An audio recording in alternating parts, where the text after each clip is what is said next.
길거리에서 태어난 길냥이가 사자의 왕국으로 걸어 들어왔다. KBO 리그라는 거대한 생태계 속에서 롯데 자이언츠의 내야수 박찬용이 만들어낸 파장은 단순한 신인 돌풍을 넘어 한국 프로야구 시스템 전체에 묵직한 질문을 던지는 하나의 사회현상이었다. 독립리그의 흙먼지를 3년 동안 마시고 TV 예능 프로그램을 통해야만 대중 앞에 나설 수 있었던 비제도권 출신 선수. 1020만 원이라는 상징적인 금액의 육성 선수 계약서를 품에 안고 1군 무대에 첫 발을 디딘 그가 불과 몇 주 만에 부산 사직구장 4만 관중을 열광시키는 게임 체인저로 거듭났다는 사실은 그 자체로 한편의 드라마였다. 모두가 외면했던 이야수가 정규 시즌 한복판에서 폭발적인 존재감을 드러내며 쓴 기적의 서사는 과연 일시적인 화제성으로 끝날 것인가, 아니면 프로리그의 냉혹한 구조를 뒤흔들 영구적인 변수로 자리매김할 것인가. 박찬용의 현재는 단순히 개인의 성적을 넘어 KBO의 미래와 팬덤 문화의 진화를 가늠하는 시금석이 되고 있다. 박찬용의 1군 무대 데뷔가 충격적이었던 첫 번째 이유는 그의 극단적인 출신 배경과 그에 비해 너무나 압도적인 초기 성과 사이의 간극 때문이다. 그는 정식 드래프트의 보호를 받지 못한 육성 선수라는 프로 구단의 가장 낮은 곳에서 시작했다. 보통 이러한 선수들은 1군 무대를 밟기까지 오랜 시간을 2군에서 보내거나 대개는 조용히 계약이 해지되어 다시 야구계를 떠나는 것이 일반적인 수순이다. 그러나 박찬용은 1군 콜업 직후부터 이러한 통념을 완전히 깨부쉈다. 대주자 데뷔 다음 날 첫 타석에서 안타를 터뜨린 것은 물론 연이은 4연타석 안타와 데뷔 첫 홈런을 터뜨리며 리그 전체에 박찬용 신드롬을 일으켰다. 데뷔 후 10경기 타율 0.336이라는 수치는 단순한 행운으로는 설명할 수 없는 폭발적인 퍼포먼스였다. 이 현상은 KBO의 시스템적 보호를 받지 못한 선수가 절박함이라는 비제도권의 에너지를 바탕으로 정규 리그의 흐릿했던 흐름을 단숨에 역전시켰다는 점에서 매우 주목할 만하다. 그의 성공은 독립야구와 육성 시스템의 가치를 최조명하게 만들었으며 실력이 있다면 어떤 경로를 통해서든 프로의 기회를 잡을 수 있다는 희망의 메시지를 리그 전체에 강력하게 주입했다. 박찬용의 초반 돌풍이 놀라운 두 번째 이유는 통계적 비판론과 현실적인 플레이어의 기여가 첨예하게 대립했음에도 불구하고 후자가 전자를 압도했기 때문이다. 그의 초기 활약에 대해 많은 야구 분석가들은 통계적 잡시 가능성을 제기했다. 특히 타율에 비해 월등히 높았던 BABIP 수치는 그의 성공이 운이 좋았던 투구에 크게 의존했을 가능성을 시사했다. 또한 평균 수준의 컨택률과 높은 삼진 비율, 그리고 볼넷 비율의 현저한 낮음은 그가 선구안보다는 빠른 반사신경과 극단적인 공격성에 의존하는 타자임을 드러냈다. 그러나 이러한 객관적 지표의 한계를 뛰어넘어 박찬용이 팬들과 코칭 스태프의 마음을 사로잡은 지점은 바로 압도적인 승부욕과 절실함이라는 무형의 멘탈리티 자본이었다. 그는 배드볼 히터 성향에도 불구하고 초구 스윙률 50% 이상을 기록하며 상대 투수를 방망이로 압박하는 공격적인 태도를 고수했다.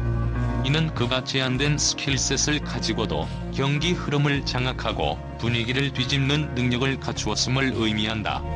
즉, 박찬용의 성공은 이상적인 타자론이 아닌 현실적인 생존자론의 관점에서 접근해야 하며 정밀한 기술적 완성도보다 강한 의지와 즉각적인 반응 속도가 초반 프로 무대에서 얼마나 강력한 무기가 될 수 있는지를 증명한 사례다.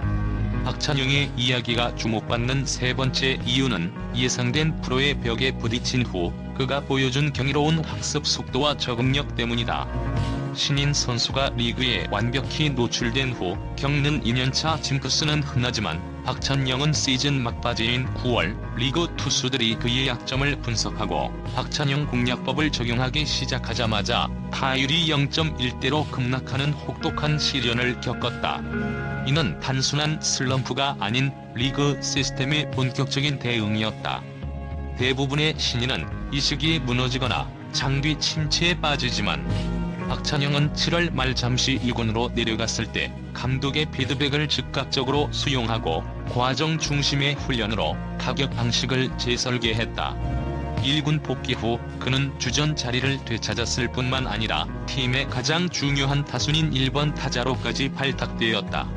이 급격한 포지션 변화는 그가 기술적 측면뿐 아니라 마인드셋 측면에서도 생존형 플레이어에서 팀 기여형 선수로 성장했음을 의미한다. 9월의 부진은 그에게 실패가 아니라 냉철한 자기 분석과 성장을 위한 야구 IQ를 발휘할 기회가 되었으며, 이는 그가 단기적 이슈가 아닌 장기적으로 프로에 정착할 수 있는 진화 가능성을 보여준 결정적인 증거였다. 박찬영 현상이 충격적인 네 번째 이유는 그의 데뷔가 롯데 자이언츠 팀 전체의 생존 구조와 분위기에 결정적인 트리거 효과를 일으켰기 때문이다. 2025년 6월 롯데는 10연패라는 절망적인 침체기에 빠져 팬들의 신뢰가 바닥에 떨어진 상태였다. 팀의 분위기 반전이 절실했던 이때 박찬영의 등장은 단순한 선수 교체를 넘어 팀 전체를 리셋시키는 촉매제 역할을 했다. 데뷔 직후 그가 보여준 연타석 안타, 그리고 고영표를 상대로 터뜨린 홈런은 침체된 팀에게 할 수 있다는 심리적 방아쇠를 당겼다. 더욱 놀라운 점은 그가 수비적인 약점을 안고 있었음에도 불구하고 코칭 스태프가 그를 선발 내야수 외야수의 멀티 자원으로 계속 기용했다는 사실이다. 이는 그의 타석에서의 존재감과 효율성이 수비 리스크를 상쇄하고도 남을 만큼 가치가 있었다는 뜻이다. 박찬영이 타석에 들어설 때마다 상대 투수들이 타이밍을 바꾸고 수비진이 위치 조정을 고민해야 했다는 분석은 그가 단순히 안타를 치는 것을 넘어 상대팀에게 긴장감을 조성하는 비가시적 전력으로 기능했음을 입증한다. 특히 팀의 연패를 끊거나 극적인 역전승을 거둔 경기들에서 그의 활약이 두드러졌다는 점은 그가 깜짝 신인이 아닌 위기의 순간 믿음을 결과로 돌려준 게임 체인저였음을 명확히 보여준다. 박찬영의 현재 상황이 가장 주목을 끄는 다섯 번째 이유는 공격력이라는 날개를 달았지만 수비라는 치명적인 족쇄를 여전히 안고 있다는 양날의 검 같은 그의 정체성에 있다. 기사에서 언급된 바와 같이 그의 수비는 시즌 내내 치명적이라는 평가를 받았다. 기본기 부족, 포지셔닝 불안정, 송구 실책 등 2군에서부터 지적받았던 문제들이 1군에서도 반복되며 경기 흐름을 뒤집는 실점으로 이어진 사례가 적지 않았다.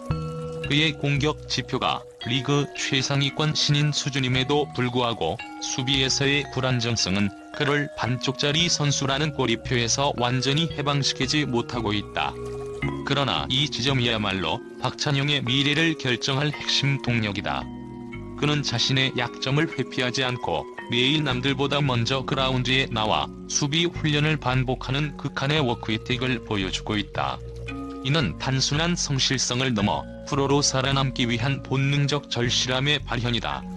김태형 감독이 그의 노력을 믿음직스럽게 평가했듯 수비력은 타고난 재능이 아니라 갈고 닦아 만들어내는 기술이라는 믿음을 박찬영 스스로 증명하는 중이다.